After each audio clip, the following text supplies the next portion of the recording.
अनंतनाग में भी सख्त तरीन कर्फ्यू का निफाज अमल में लाया गया है। इस सिलसिले में जिला सदर मुकाम समेत तमाम दीगर बल्दियाती इलाकों को सील कर दिया गया है और सिर्फ इमरजेंसी की सूरत में लोगों को चलने की इजाजत दी जा रही है।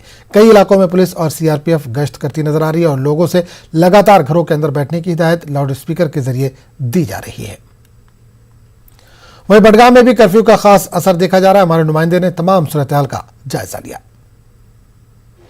पूरे मुल्क के साथ साथ जम्मू कश्मीर में भी कोरोना के मुस्बत केसेस सामने आ रहे हैं। जो सेकंड वेव है ये काफ़ी ख़तरनाक है और कल रात से ही यहाँ पे गवर्नर इंतज़ामिया ने 8 बजे से कोरोना कर्फ्यू नाफिज किया है। इसका खासा असर हम बडगाम ज़िले में भी देख सकते हैं। हम इस वक्त बडगाम ज़िले के मेन बस अड्डे में मौजूद है। आप देख सकते हैं सिक्योरिटी फोर्सेस को चप्पे चप्पे पर तैनात किया गया है। सिक्योरिटी फोर्सेस ने खुसूसी नाके एस्टेब्लिश किए हैं। किसी को भी बाहर जाने की इजाज़त नहीं है। फ़िलहाल लगातार यही कोशिश की जा रही है कि लोगों को अंदर ही रखा जाए। पुलिस का इसमें खासा रोल है क्योंकि यहाँ पे लगातार जो है पुलिस लाउड स्पीकर्स के ज़रिए ऐलान कर रहा है कि लोगों से अपील कर रहा है कि वो अपने घरों में ही बैठ सके क्योंकि जो ये दूसरी वेव है ये काफ़ी तेज़ी से बढ़ रही है। फ़िलहाल लोग अपने घरों में ही है और लोगों पर भी एक बहुत बड़ी जिम्मेवारी आयद होती है कि वो अपने घरों में ही बैठे, मास्क का इस्तेमाल करें, सोशल डिस्टेंसिंग का इस्तेमाल करें और हैंड सैनिटाइजर का भी इस्तेमाल करें ताकि इस बढ़ती हुई चेन को ब्रेक कर सके। नेटवर्क 18 के लिए बडगाम से मैं समीउल्लाह। मध्य प्रदेश में कोरोना के बढ़ते कहर के बीच अस्पतालों में नाकिस तिब्बी इंतजाम का इल्जाम तो अपोजिशन लगा ही रहा था। अब शिवराज सिंह हुकूमत के लोगों ने भी हुकूमत की हिकमत अमली को सख्त तनकीद का निशाना बनाना शुरू कर दिया है।